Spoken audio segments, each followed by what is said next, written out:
Problems in the classroom. There's a lot of them. I had a student that would ask questions every 2 minutes, and it would take me twice as long to get through my short little lecture in lab with him. So what I did is I had asked him after probably the 5th lab, where he had continually asked sometimes just off-the-wall ridiculous questions that had nothing to do with what we were talking about. I pulled him aside and I said, hey, listen, it sounds like you're really advanced and you know what you're doing, and I really would like to talk to you, but a lot of these other students are at a lower level than you, and I would prefer if you would ask me these questions after I'd given my lesson, so that we can get the people that maybe not are as bright and quick as you a chance to get started on the lab. And this wasn't really what I thought about the student at all, but it really got him to keep his mouth shut during lecture, and that way I got through it and they got to lab and everything. Everyone was happy. The way I've dealt with problems in my classroom is if someone is being, disruptive, I would get to ask them to come, to the side, and I would talk to them and say, what's the issue, what's going on, and I would never put them, on the spot in front of everybody, because it just makes the situation worse. So another thing I did to give them more responsibility, because you have to give students responsibility, because if you don't, then they'll expect you to do everything for them, and that's the last thing you want, because you don't have time to do that anyways, and you're going to be overwhelmed to start with.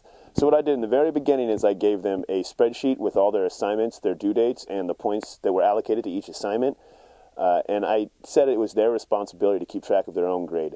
So one thing you're going to get throughout the semester is, what's my grade right now? What's my grade? And that's not your job. Your job is to give them their assignments back, and then you put the responsibility into their hands by saying, if you write your grade down on this piece of paper, you can keep track of your own grade, and then at the end of the semester, I'll give you the grade you earned. One of my favorite problems is probably the good old grade grubbing. They come in, what's my grade? Wait, I got these 2 points. The best thing to do with grade grubbers is, first, you don't want to engage them in the classroom. So you tell them, yeah, you might have a valid point. Let me talk to you about this during office hours. Why don't you come by and maybe write down, if you have them write down what they think they got right, actually write it out and bring it to you.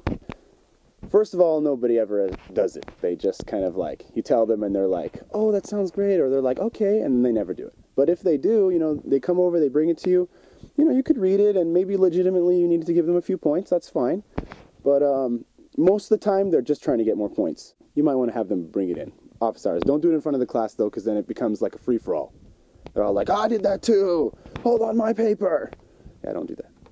How I deal with problems in my classroom is that if I have a student who's cheating, especially plagiarism with notebooks, if I find students who have copied other people's notebooks, I give both of them zeros in that section.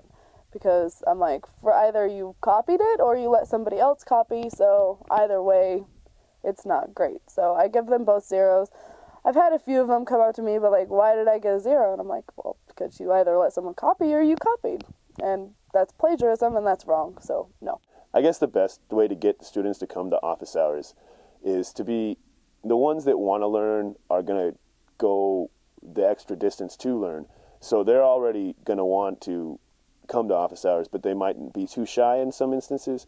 So if you could figure out who those students are, then you can kind of target them out. Not target them, but be a little bit more helpful and funny with them and be like, oh, yeah, I'll help you with that. Oh, we don't have time today, but come to my office hours tomorrow.